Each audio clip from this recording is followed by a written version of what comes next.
complaining and challenging the results. So I have joining me Barrister Stanley Alieke. Is an Abuja-based barrister. He has a chambers in Abuja here.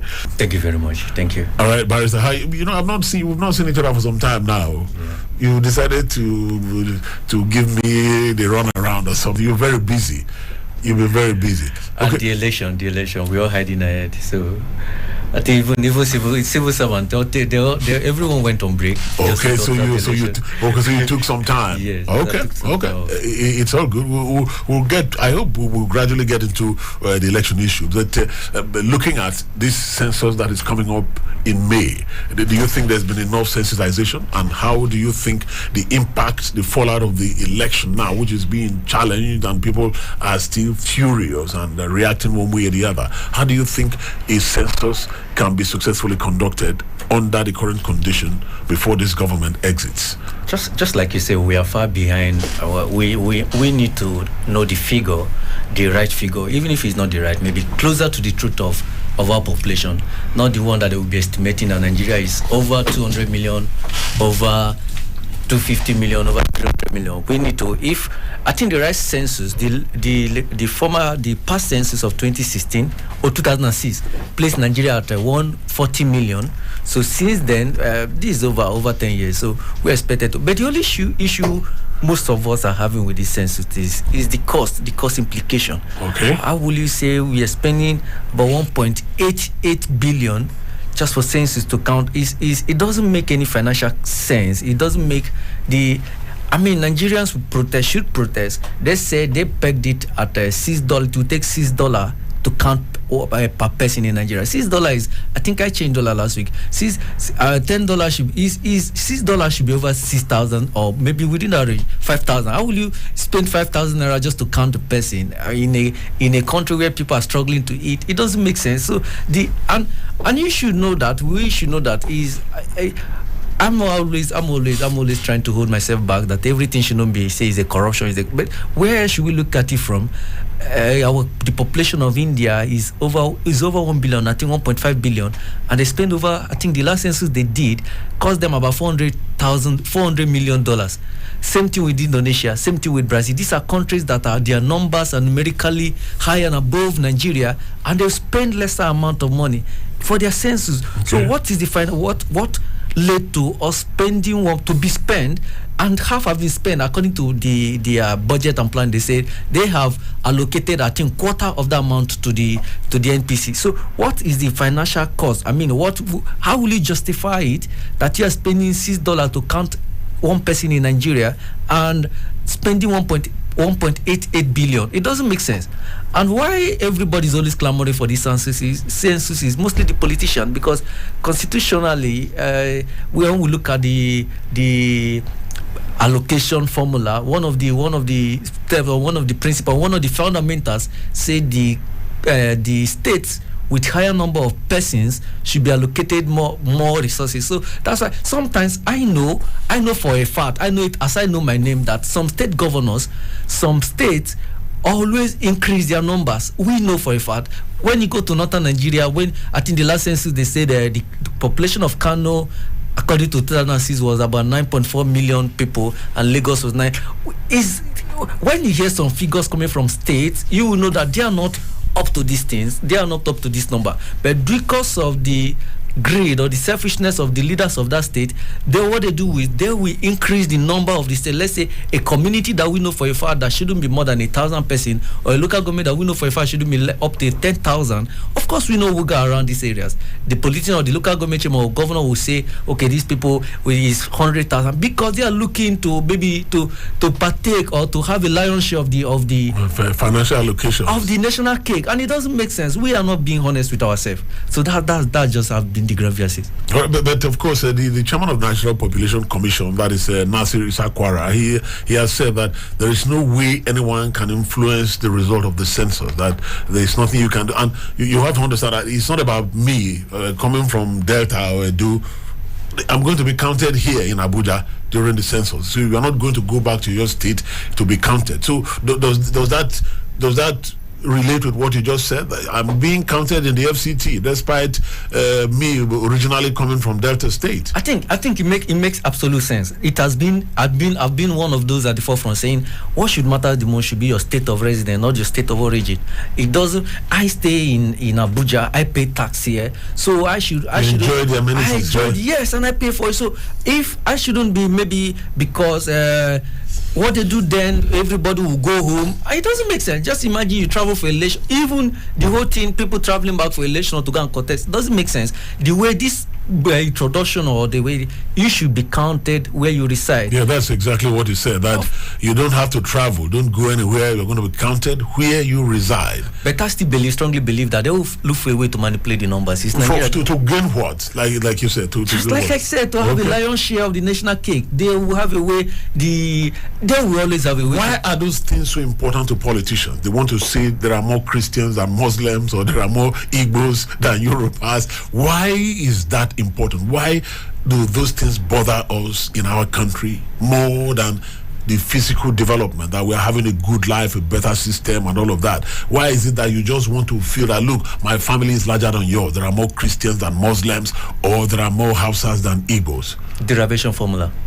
That's just it. The derivation formula. If you claim that you are big, if Kaduna say they are bigger than Kano, that means when they are allocating resources, they will allocate more to Kaduna than Kano. If a local government, if my family said we are bigger than, and they always say the larger, if you have the numbers, and you can always have more power when it comes to the bargaining table, the negotiation table. So that's it. So they always look for a way to influence it, to favor, to suit them, and it doesn't make sense. These are the things I want to believe that the MPC or the National Population Commission should look for a way to make sure that no politician, out of their own personal interest or greed, influences this number. It doesn't make sense. If we want to say that there are 10,000 persons residing in Abuja or the FCT, let it be that figure. Of course, it should not be like it might not be possible to get that the perfect figure, but let it not be far from the truth. We've seen it happen. So that's why I'm crying out. Some of us are crying out loud. Stop inflating your numbers. Let's know how many we are.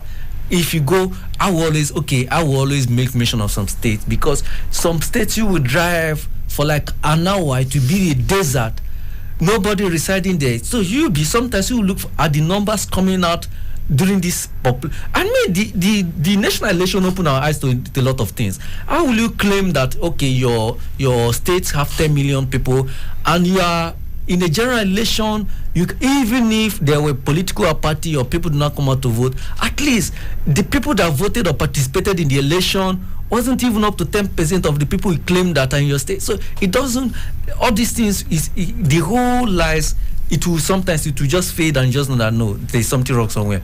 It goes back to the question I was asking before. Stanley, why is it that our people don't understand?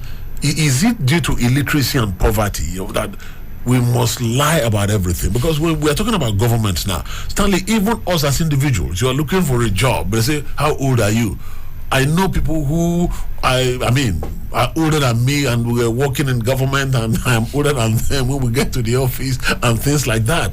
Why is that a national issue, that we have this tendency that the average Nigerian, we don't tell the truth? And when it comes to certain levels, we are saying, why did INEC not tell the truth, when we know that lying is almost like a national pastime? People tell lies. Stanley, why is that? We don't tell the truth about our age. You go to offices, people are supposed to retire at 60, you see 65-year-olds still claiming 50 and things like that. I think it has to do with greed. Nobody wants to live. You can't be there forever.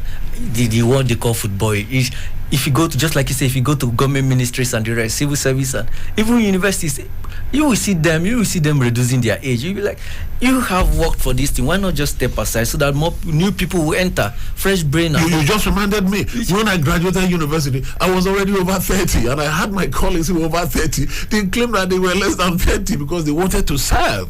I had a job, so I wasn't ready, and I saw them, and I was just looking. They lied in their documents that they were less than 30 because they wanted that 1 year of service to look for opportunities. So, Stanley, what is responsible for that? That the average Nigerian will scarcely tell the truth. We've seen the president, ministers, directors general in agencies, like we're just talking about INEC, we're talking about NPC. They will do things, and Nigerians will know that this is not the whole truth. Why do we have a country like that, Stan? What is responsible for that? Nigeria, something is fundamentally wrong somewhere. Just like you just reminded me. Even up to someone that contested for presidency last election, most of the things, most of the figures, most of the things he presented is questionable. It have not yet been determined by the court. Some have been determined by the court. So we can say some of the facts is presented is allegedly questionable. So the whole thing that everyone have to, and will I say the court made it easier? If I want to reduce my age now, I could just go to court and maybe depose that I'm no longer so, or maybe I lost my. That's what most of them do. They say, okay, well, maybe your birth certificate that have your main date of birth, they will go to court and depose that you lost it in so, and this was your age, and they depone them. Maybe the court have to be doing their own due diligence. I say, okay, I can wake up tomorrow now and go to court now and say, okay, I've lost my documents, I've lost my birth certificate, I'm deposing to this, that I was born in so. I can claim any year, and they will stamp it for me. And once it has been deposed, I can take it to banks, to anywhere, and they will accept it that I have my right age. That's the problem we are having in government agencies, in government this in. I think it's always bringing issue. I remember I have a client one time. He's a footballer, and most of them they use this football age. That's what we're saying. Civil service age, football age. The football is quite something else. You will see someone that is up to 40 claiming that he's 25. So we were trying to do something, and he brought an issue. It was a big deal that he have to change his age. I mean, if you see this man, you know that from the bad head and the rest, that there's no way in hell you could be 26. You should be someone close, maybe if you're not 40 something. So the whole reduction, or maybe to why he did it, of course we understand, maybe because of the age limit. If you are above this age, you no longer get a good contract. Yeah, but it doesn't make sense. It doesn't. You shouldn't like whatever. What I know, whatever you like to get, you always like to keep. So it's always a merry-go-round. If you lie today, you keep lying. So it is a taint on your integrity and your honesty. All right, you are hearing the voice of Barrister Stanley Alieke joining me this afternoon to look at the upcoming National Population Census bill for May 2023, and of course the chairman of the National Population Commission recently they made that's Nasir Isa Kwara. They say to inform Nigerians you don't need to travel. They're going to count you where you are. We're looking at the issues surrounding the census. How much sensitization do we have coming at this time, at this tail end of this administration? Why do you think President Buhari had to wait until all this time? I mean, just a few days for him to go back to Dara to see that we're going to have a census. I think the president, with his few days in office, the few days left, he has been taking some proactive steps, very impressive. And why did he not do all these things? 8 years, I think he wants to live, just in the last week. He wants to live with a solid legacy. In the last 1 month, the president has entered many bills into law, including constitutional amendment. So it was even up to yesterday, or was it last week Friday, that he has sent a copyright bill or something like that. So the president, and I'm hearing that before May 29, before the handover, that the infamous Nigeria Airways will finally take off. So the president wants to solidify his legacy, and that's Nigeria for you. If you're able to do for the past few days in your office, or the last few days, if you're able to do something, the good deed could be able to overshadow. Is it because? Do you think it's because of the cabal that he's thumping his nose at the cabal? I'm leaving. There's nothing you can do to me again. I'm going to sign all. The cabal prevent him, so to speak. The mysterious cabal that we don't know. Are they the ones that prevent the president from doing all this job in 8 years, and he's saving them until the last minute before he does them? What is responsible, Stanley? It's possible. It's possible that it's just the bureaucratic process that takes place before the whole. the whole minute. Sometimes I find it. I don't want to justify. They say that my hands are tied. They are. We don't tell. We never know. The Nigerians never elected cabal. We elected the president.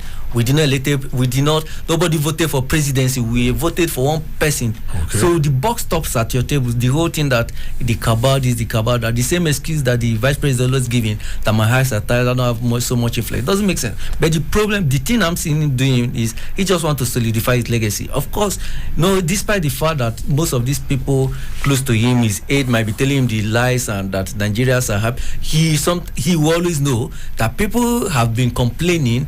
The whole CBN redesign policy, the whole fuel scarcity and the rest has been a taint on the whatever he did. Was it good that he did for the past 8 years? This last few months, it brought undue suffering and harshness of the people. So he has been looking for a way to save face. So the whole population, he wants to conduct it, and the bills he has sent in and the rest. All right.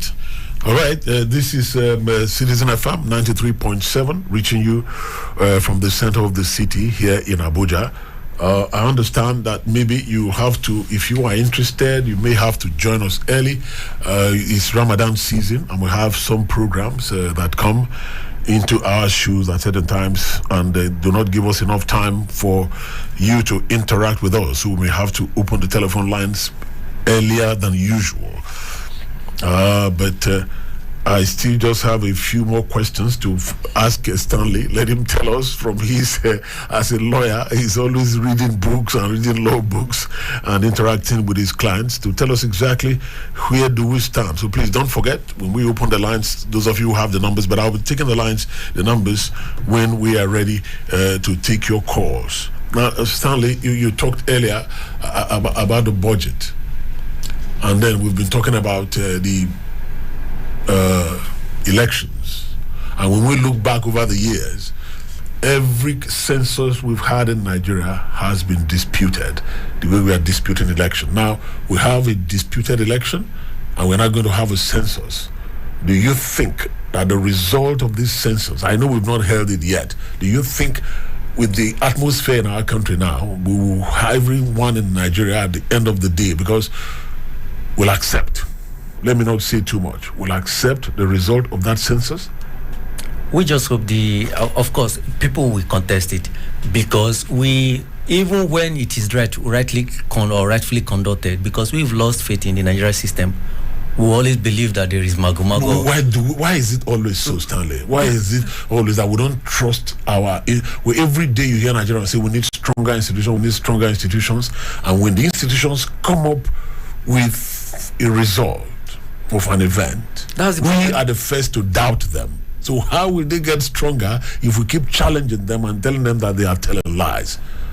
I think it's embedded in our DNA. I think it's not an every Nigeria thing. I think every human, will I say Nigeria is, will I say every Nigeria, we've seen it most times. Every Nigeria have that propensity to be corrupt. So we find it difficult even. So if the INEC cannot tell the truth, is it the NPC that will say the truth? So that's the thing. And some people, they are mischief makers. They always want to destabilize the system by dragging processing in court, and for them to, maybe it doesn't favor you, or maybe you claim that your state has so number, and maybe after the counting and the NPC pegged it as a certain number that is not up to this number you're claiming, they will always want to dispute it because of the derivation formula. Because if I have a lesser number, that means the allocation that will be coming from the federal government account that will be coming to me will be reduced, and nobody wants his ration to be reduced. Just imagine you claim that you were 9 million in 2016 and they counted it now, and you're seeing that they say that no, it was not that figure. You're 8 million. You're 8 million or 5 million. That means instead of growing, and that's something that could possibly happen in some state. I know some state for a fact that if they really want to get it right and say, okay, fine, because of the fact that they want to do it now, that they will count you based on your state of residence, people have left some states and relocated to other states in search of greener pasture. Some people, there have been people have left Nigeria, not even other states now, have left Nigeria in droves. So I'm quite sure that some states the number they had in 2016, 2006, if they do it right now, it will not be up to that number. And that's what it means, that it will, if you are not giving so amount of money because of this so amount, to be reduced. And nobody wants that. A state governor, I'm seeing a situation where Attorney General of a state or acting on the directive of the state governor will go to court and contest and say, no, this is not the number, it's not possible, it should be recounted, it should be cancelled. We will watch as it plays out. Wow. So Stanley, I didn't want to interrupt you, but is it that because as individuals and organizations will tell lies daily to get a job, you lie about your age? You could even lie about the state you come from just because you want to get a job as individuals. And as a result of that, we know that all Nigerians tell one lie or the other. Is that why we now know that institutions cannot tell the truth because they are populated by Nigerians who lie? Is that it?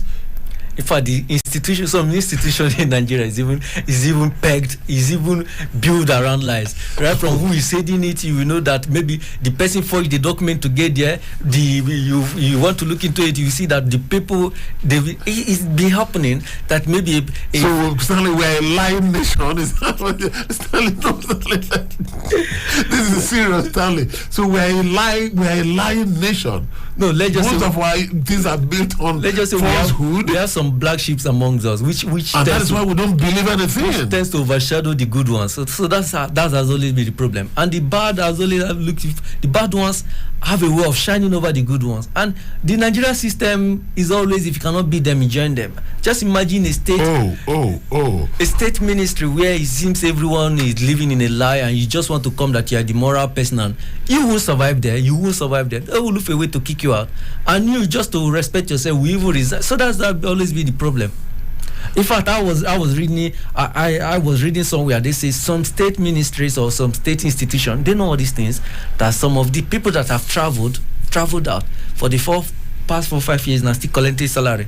It doesn't make sense. Your friend was telling me there's something related to this. This one is not something that he said the person lives in another state and is collecting salary working in another state. Now, it's even better they're living. These people have lived. I know someone, they say lives in Canada and still collecting salary from federal government. They know all these things. But maybe some of the people on top used to collect their share. Everyone will overshadow it. So Nigeria, right from you that have traveled and you're still occupying that space, collecting salary, collecting money for what you are not working for, will it make, and they can't write in that place they are in, because they know there is a system that is working. If you are caught, there is a high punishment that is awaiting. But Nigeria, because everyone can just play around, they will go to court and they die down everything. It doesn't just make sense. All right, I have Barrister Stanley Alieke joining me this afternoon to look at the issue of the upcoming national population census. And we've just come to this conclusion that most of the things we do in our country are based on lies. This is allegedly individuals lie about things, and so it goes to institutions to lie, and then we the citizens turn around to accuse them when we are also involved. I don't know how this vicious cycle is going to end. I don't know. Is that why we are looking for this moral president? Do you think so, Stanley? Let's link it that. Is that why Nigerians are looking for a morally upright president? Because everybody is a liar. They think that when a morally upright president gets there, he will now begin to beat all of us to tell the truth. Is that the reason? I think saying a morally president, looking for a moral president is quite a far distance. What the situation we are in now, if you are placed between two evils, you choose the lesser evil. So that's just it. Not that we are looking for a morally sound. I don't think that there is a Nigerian politician that have tested power, that have gone there, that haven't, for once, you haven't played around or I'm yet to see, but I believe so. The thing is, we know what is our problem. We know that Nigeria, we have a lot of resources, we have a lot of talent, we have the people, we have the individual. If Nigeria, the highest people that Nigerians, if you look at it, the US, the UK, Canada, people that are doing excellently well, they are Nigerians. Most of them are Nigerians, but they have to live to a place where the system is working, and we keep living, talents, resources keep living in Nigeria in droves. So what we are looking for is, if corruption, if our resources are well managed, if starting from this census, there's no how it is justifiable that you will spend over 1.8 billion to conduct census in that in itself is already a lie. The figure, we know that the figures have been inflated, and some of the contractors and some of the workers, that's what they do. If they want to pass a budget, or if they want to pass this in, they will keep adding their own figures and it will get to that amount. And maybe because you will get your cut, you will not say anything, you just sign and the buck will keep moving on it. And this is our collective resources. There are people that are out there that they are trying to survive. Sometimes someone will come out and say they are paying so people. Is he the finance minister? She was saying that time that they are paying you 5,000 naira per month, and the other organizations say they are paying. You will be asking, go down the street and say, have you been paid? Are you? But that's not. We're asking where are the youths they are paying. Where are the youths? And truth be told, these monies have been released, these monies have been allocated. So what they do, maybe one person has pocketed it has been shared among themselves. And then they just find a few, yes, to say okay, to come maybe buy them and say okay and give. I say yes, but it doesn't. This has been the problem. Wow. Okay, so the telephone lines are open in case you want to join us. Barrister Stanley Aleki is here. We're looking at, our nation built on falsehood. We're telling lies everywhere in the church. Pastor is saying God just spoke with him yesterday, and when the thing doesn't come to pass, he wants to force it to come to pass. And these are the things we are saying. So please, if you're interested, you have a comment to make on the issue, please join us. 0903 222 9797 0903 222 9797. There's an alternate line actually, in case you can't get through on that. 0818 2222 205 0818 2222 205. The building of Nigeria is our collective responsibility, and I think this is where a lot of people get it wrong. They think it's because that man is a senator, he's a president, he's a governor, they have more voice than you. All Nigerians are equal. If we have some people in leadership positions, doesn't mean that they are more equal than anybody else. So we all have a right to contribute to nation building, and your voice on these issues counts. And that's what I'm assuring you, that any opinion you voice on our show here has value, as we will escalate it to those in charge to let them know that this is how Nigerians feel about this issue, and you cannot go contrary to that. So you can join us 0903 222 9797. Better still, dial the alternate number 0818 2222 205, and you can make contributions to the upcoming national census that is billed to take place in May this year, just days before President Buhari will be packing his bags from Aso Villa, and he's been repeating it that he's impatient to get back to his farm in Daura. And it's totally like we were looking at it before, the president bunching up so many things till the twilight of his administration and all of that. Is that also a Nigerian trait? Because people always complain that we always wait for the 11th hour. Like you saw INEC postponing collection of PVC until the last minute. People will not go to collect it at the right time, and we keep everything bunch it up to the last minute. Does that also affect the president, that he bunched so many things up? Like you said, there are so many bills on a daily basis now. It's like the president is working 48 hours a day. I don't know where he's getting the extra 24 hours to do all these bill signing and appointments. And of course, we're still going to have a census this year to add on top of that. Is that a Nigerian trait of leaving things to the last minute? Most times it's institutional failure. When things you've budgeted for, things you ought to be in place, well, no, you did not what you do. You did not do what you ought to do at the right time. So that last minute rush, that's the thing. If you do not leave your home early for work, you definitely try to rush to beat traffic. Maybe that's why the presidency is rushing. Maybe at a point he should have done all these things. He was using it to globetrot and travel abroad on vacations and the rest. So maybe when he came back and they were asking, maybe he tried counting his cost, and maybe he tried to look what have he achieved, and he has seen. Sometimes this bill has been passed. I remember some of these bills by the National Assembly. By the National Assembly. You're asking for an assent from the president. Some of these bills have been on the presidency desk for 6 months. Some will stay there for a year just for you to assent it. And so, what will it take for you? Do you think that some of his officials, some officials of the presidency, who may not benefit from those bills, or who it may affect negatively, we may keep it away from getting to the president in time. Of course. So even some National Assembly or some parliamentarians who voted against the bill will even find a way to lobby to make sure that the president or the bill is not assented by the president. That's why sometimes you see a bill being passed by the National Assembly, and it will take time. There are some other bills that are still on the desk of the president that are waiting to be assigned. So, and that's the thing. So it is the duty of his aides to bring it to the attention of the president, Mr. President. If the presidency have been educated of this bill, say this is it, this is the merit and this is the demerit. Now, what even constitutionally, the president doesn't even have much say when it has been accepted. Okay. Yes, by both houses of the National Assembly. By both houses. So although he can use his veto power, but even if to go back to the National Assembly, the National Assembly can still carry on. If the is being passed again, it becomes law. So sometimes this national failure, I'm wondering, how do we rescue Nigeria from all these, from the lies we tell as citizens to the lies we tell as institutions, and then as government agencies and as government officials? Do you think it's possible for Nigeria to one day sit and then we just discover that we always tell the truth? People just ask you, Stanley, how old are you? You say, no, I'm 20. I was born so day, and it becomes the truth. Rather than when you get to a place and you discover that your age is already above that thing and you want to get it, you quickly reduce it. Will we ever get to a situation where we are not a truthful nation, standing on the truth, telling the truth? Pastor will not be telling people that God told me when he did not hear from even the bucket near him or something.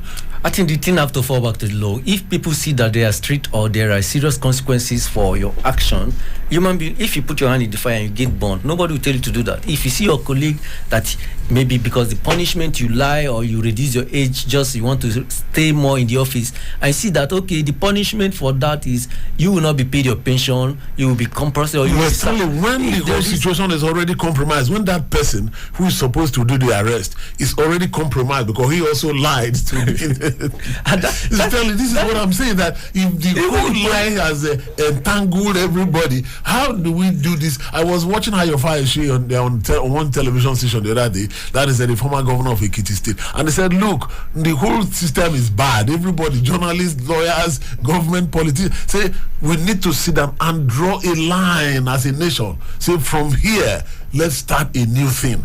I don't know, Stanley, do you agree with that kind of thing? That let's draw a line as a people and say, okay, from here, let's become a better people. Let's begin to do things correct. Let's forget looking at Christian, Muslim, your tribe or whatever. Let's just be doing things truthfully and honestly. Stanley, you're chuckling. Do you think that will work?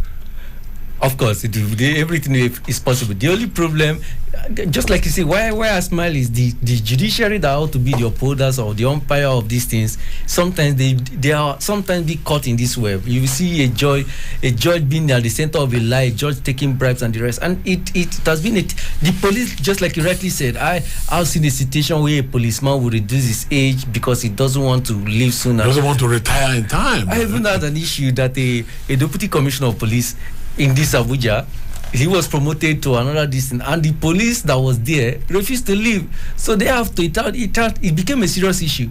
The woman have to. It was. I don't want to go into details because it happened in this Abuja, and people might know what I'm talking about. So it has been. But we have the Inspector General of Police who should have clocked 60 already. Who people have been shouting that he should have retired, and then Ome says he is to superintend the elections. In certain societies it doesn't work. There is a natural flow of somebody will take over from him and still do a good job. It's not because he's the Inspector General that why things are working or why they are failing. I don't know if you understand what I'm saying. Of course. Look, and the sister says, and then I remember one chief of army staff that was over 60 and the president made him to stay and all of that. So you think all these things impact the system, and then we have the situation we have now where nobody trusts anybody. Institutions come up with data and we doubt them, we argue with them openly and challenge INEC, challenge NPC, say to their face, say, you are telling a lie. Because they come from the Nigerian system. The IG of police are talking about, the INEC chairman, the NPC chairman, they all come from the Nigerian system, and when they leave there, they will also go back to. So even if no matter how pious they claim to be, once they get there, it's either they will try to maybe join them if they see they can no longer beat them. So it has been maybe Nigeria, maybe the new Nigeria that's coming could take a new leave. so anything is possible. But the whole first thing first, our judiciary should be, no matter who you are, there should be strict consequences for these things. If you tell a lie, if you inflate the numbers of your sentence, there should be a consequence. If you're okay, but let me just ask this: which institution do you think should play the lead role if we want to begin to cleanse our nation? Because I know you've said consequences. Which institution do you think now can begin to play a lead role? How clean is that institution that is going to be the first step in our beginning to cleanse our nation of lies, of deception, so that we begin to tell the truth and we begin to believe ourselves when we say things to each other? I mean, it ought to be the judiciary, but I can't even categorically say that the judiciary, they are clean. But in a country, the judiciary is always the last hope. So they should always be the one that uphold this thing. They should always be the one. But sometimes you see the judiciary, the judges upholding something that everyone knows that is a lie. The people that came to court, they force themselves to believe the lie, and the judiciary will go ahead with and play the long-term goal. So if the judiciary will start the sanitization, maybe the lawmakers, the parliamentarians should as well start by making stricter laws that will have strict consequences. And it should be a responsibility of everyone. It should be a responsibility of every Nigeria. It should be a responsibility of you, those always going to the road safety. You know that you did not go through a proper driving school, but you want to go and get a driver's license. It's also a lie that you're telling. Going to VIO to get a driver's license, going to this thing, or using a tinted permit when you know that you do not meet the medical requirements to use the tinted permit, or because all those things are the things that clog the system. You might see it as a minor thing, but every Nigerian have it. Even you beating a traffic light, why can't you wait while you're hurrying for the 30 seconds, 1 minute? All those things, maybe you look that there's no law enforcement agency observing, and you drive past. So it is a collective responsibility, just like you said. If you do it, some places you will even queue up, to waiting for traffic light, and people will be looking at you as if you don't know what you're doing, because people will drive you're a fool. People driving past you. So if every Nigerian look at this thing, that we all is our country, we don't have any other country. The politicians can destroy it and go because maybe they have dual citizenship, but we that are commoners, it is our country. If they spoil it for us, we don't have any other place to go to call home. We can't even afford to buy a house in Canada or to buy a house in US or to meet up any of their requirement to become a citizen. So everyone should play this long-term goal and see if I'm appointed to this social position, that immediate benefit, that monetary benefit, everything will keep spoiling, and the truth is the implications or the risk most times outweighs the immediate benefit you will get. So what is the need? So it doesn't make sense. I was hearing that during the election, some NYC that the polling unit were paid and they have to. It doesn't take good on you. Okay, politicians paid them to manipulate the numbers. Okay. And the politician that paid you and you accepted to manipulate numbers won't. Let's say you end up looking for jobs, he won't employ, that politician won't employ you, because to him your integrity. You already know you are compromised. Your integrity is at stake. So that's the thing. So no matter how much you have already spoiled things for you for the long term. Wow. All right, the voice of Barrister Stanley Alieke joining me this afternoon to look at the issues surrounding the upcoming national census that is built to take place sometime in May this year. And we've come to a conclusion here that there are so many lies in our country, starting from the individual to the family. And even now, people are telling more lies, even on social media. People are claiming what is not. Your brother is abroad sending you money to build a house. You're taking picture of somebody else's houses and telling him that is your. Look, Stanley, it's a big thing, and the Nigerians begin to complain. INEC is lying, and you just told a lie in your own house just a few minutes ago, and you're expecting others to stand up. So it's worrisome. It's worrisome, and I do hope that we could do a little bit of soul searching as individuals and begin to look back at ourselves and look at the kind of country we are having and the kind of country we dream about when we want to run to the UK or to Canada, that it is based on honesty and truth that those countries are standing. That's why we're going there. And if we too can begin to imbibe those natural virtues, we go to church, we go to mosque, and then we come out and do the opposite of what the scriptures are telling us. I know that the Quran and the Bible, they frown at all these things. Yes. So you Stanley, sometimes you just wonder, are we not the same Christians and Muslims who are always humble in church? I was on church on Sunday, I was telling earlier, and everybody was humble there. And when they came out, there was no humility at all. So I don't know, people think you can't do eye service to the Almighty. It's impossible.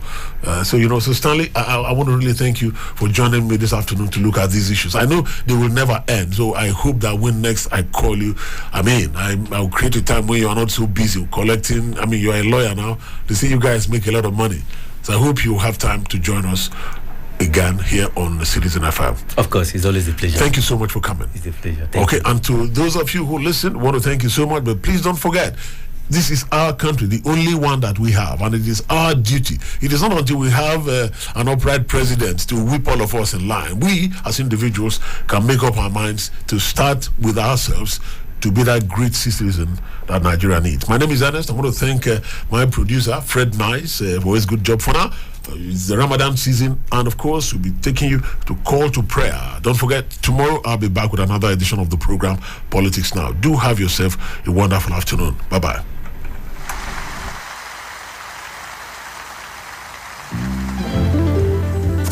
This call to prayer is sponsored by the Nigeria Supreme Council for Islamic Affairs. Allahu Akbar, Allahu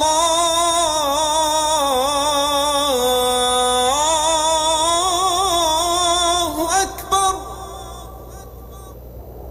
Ashhadu an la ilaha illa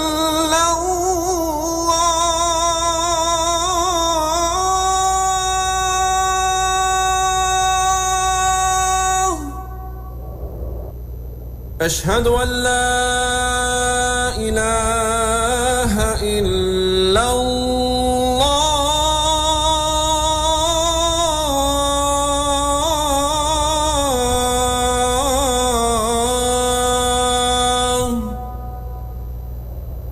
أشهد أن محمدًا رسول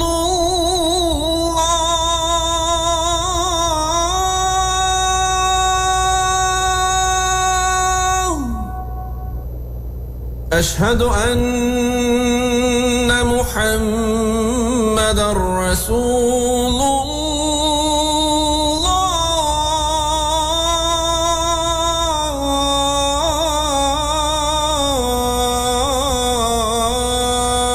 الله حي على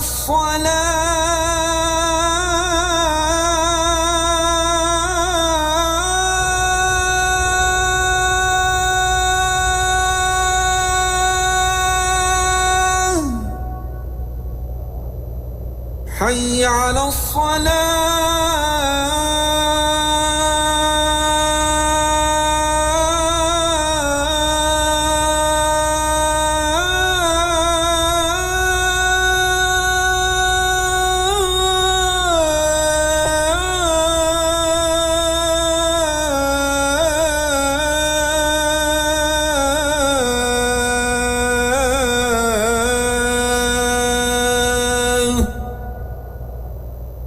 حي على الفلاح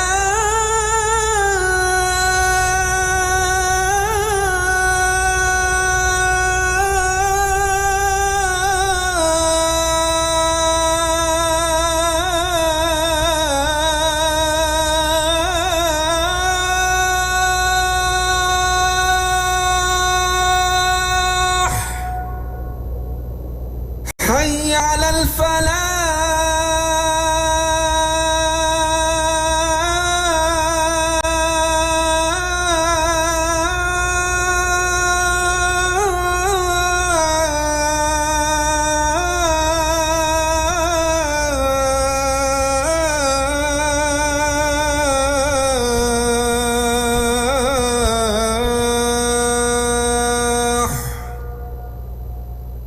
الله أكبر الله